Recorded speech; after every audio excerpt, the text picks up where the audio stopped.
Sa side na to, dito sa pisngi, is hindi talaga na masyado or hindi na madalas to tinutubuan ng tagyawat. Nagkaroon ako ng severe fungal acne. Hi everyone! Kamusta kayo? And welcome back to my YouTube channel. So for today's video is, alam niyo na kung ano yung pag-uusapan natin. Pag-uusapan natin yung nangyari sa akin ng 2 buwan. Nagkaroon ako ng severe fungal acne, as in malala talaga siya, guys. Disclaimer lang, I'm not a dermatologist, so hindi rin ako nagpakonsulta sa dermatologist. Lahat ng ginawa ko para mawala yung severe fungal acne ay nag-medication ako ng sarili ko, at lahat ng isi-share ko sa inyo ay binili ko my own money. So lahat ng sasabihin ko is my own experience at based lang ito sa mga naranasan ko nang ginamit ko etong mga products na to. First time nangyari sa akin na nagkaroon ako ng severe fungal acne, kasi kadalasan ang nangyayari sa akin is acne lang. Nagkakaroon ako ng maraming tagyawat dito sa mukha, dito sa aking pisngi hanggang sa aking noo. So nung nangyari sa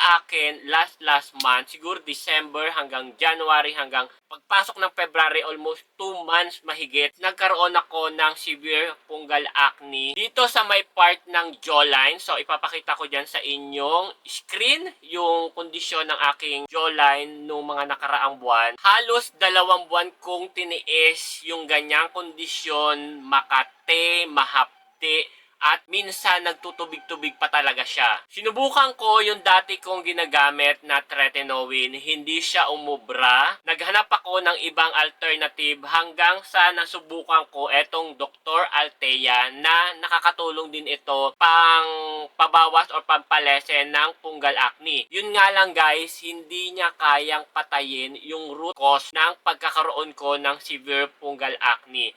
At alam nyo ba, sobrang ganda ng product din na to. Kaya lang naghanap ako ng ibang alternative. So dahil hindi na umepek sa akin yung tretinoin, naghanap ako ng ibang pang-treatment para sa aking severe fungal acne. So dito na pumasok etong si Skinorin. Etong product na to, sobrang holy grail, at ito talaga yung product na nakatulong para mawala aking severe fungal acne.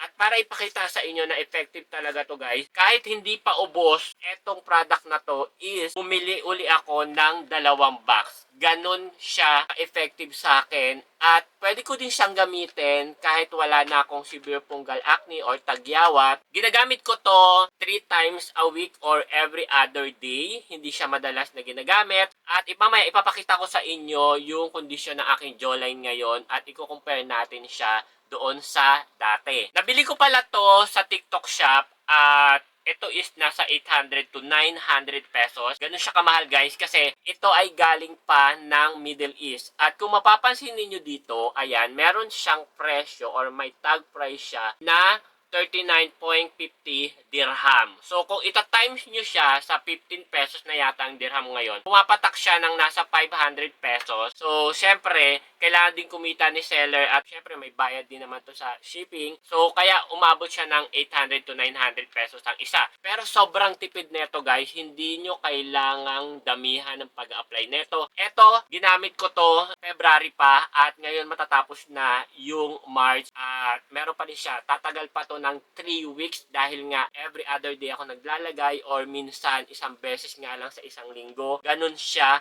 ka-effective etong Skinorin product na to guys. At aside from here, ay may ginagamit ako na facial wash. At ang facial wash na ginagamit ko is from Panoxyl. Eto siya guys. Super effective to magpa-dry ng pimples. Yun nga lang, nakaka-dry din siya ng balat. Kaya advisable na gumamit kayo ng moisturizer. Siyempre, pagdating sa moisturizer, ano pa nga ba kundi walang iba kundi etong Dr. Althea. Aside sa ginagamit ko is meron pa akong isang bottle or isang ng Dr. Althea. So hindi ko pa rin to nagagamit. Ang presyo naman nito is nasa 900 to 1,000 pesos. Ganun siya kamahal. Ganun katindi yung presyo ng mga skincare product na to. Pero para sa akin, okay na gumastos ng mamahaling product basta hindi ka papalit-palit. Kasi ang nangyari kasi sa akin, matatandaan ninyo during the pandemic kung ano-anong mga product ang ginagamit ko, kung ano-anong product ang sinusubukan ko every month, magawan ko lang siya ng review. Ang nangyayari, yung mukha ko ang nagsasuffer pagdating sa papalit-palit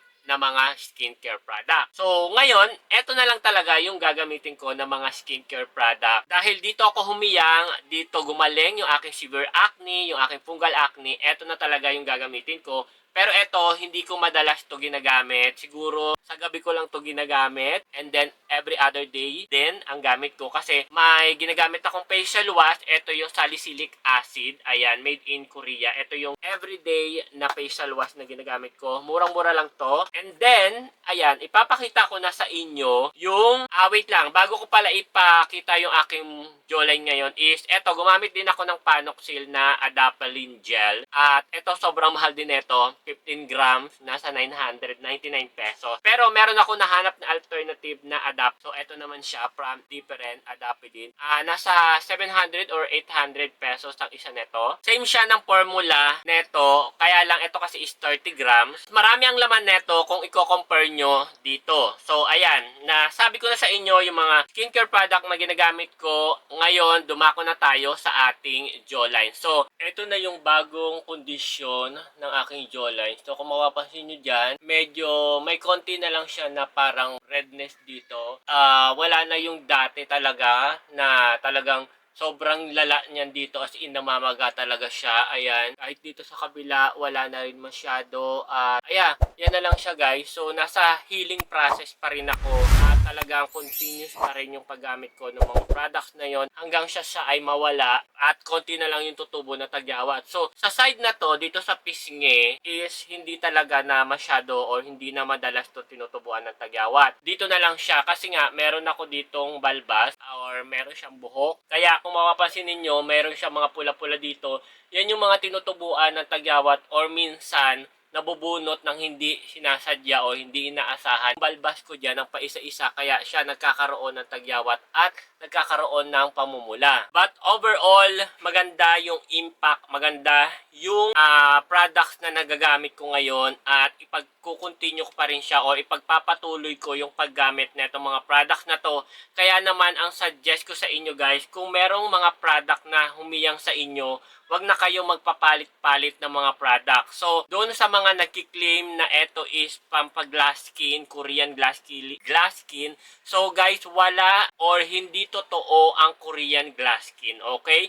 Ang glass skin is effect lang yan guys ng makeup. Effect lang yan ng mga product na ginagamit mo. Pero once na hindi mo na siya ginamit or saglit lang yung bisa ng glass skin na yan guys, mawawala din yan. Mas effective pa rin na gumamit kayo ng sunscreen para hindi kayo agad-agad magkaroon ng mga pekas or magkaroon ng mga wrinkles sa ating mga mukha. Kaya I highly suggest na gumamit kayo ng sunscreen.